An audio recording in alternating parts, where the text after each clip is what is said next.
aujourd'hui pour la dernière fois à un sommet ordinaire de la CAC. Le moment fort de cette 20e session des chefs d'État et de gouvernement de la CEAC aura été cette cérémonie de passation de témoins entre le président sortant et le président entrant. Félix Antoine Tshisekedi Tshilombo devient ainsi le président en exercice de la CEAC en remplacement de Denis Sassou Nguesso, arrivé fin mandat.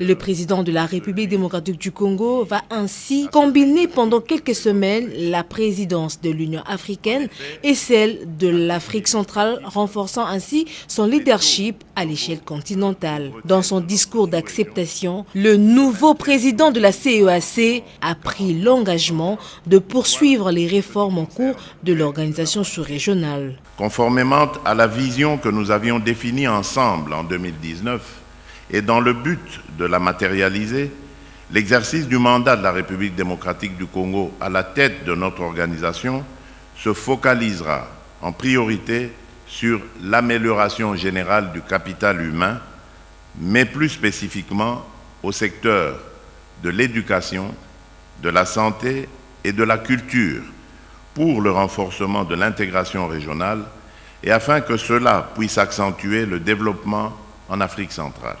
Excellences, Mesdames et Messieurs, il vous souviendra qu'en matière d'intégration, en vue de hâter la mise en place du traité d'Abuja, entré en vigueur le 12 mai 1994, 5 axes avaient été retenus pour la CEAC dans les domaines, premièrement, des affaires politiques, de la paix et de la sécurité, deuxièmement, du marché commun, des affaires économiques, monétaires et financières, troisièmement, de l'environnement, des ressources naturelles, de l'agriculture et du développement rural, quatrièmement, de l'aménagement du territoire et des infrastructures, et enfin, de la promotion du genre, du développement humain et social.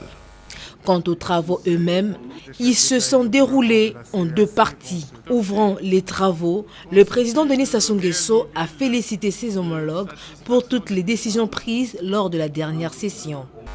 Les présentes assises marquent la fin du premier mandat de la présidence tournante de notre communauté régionale.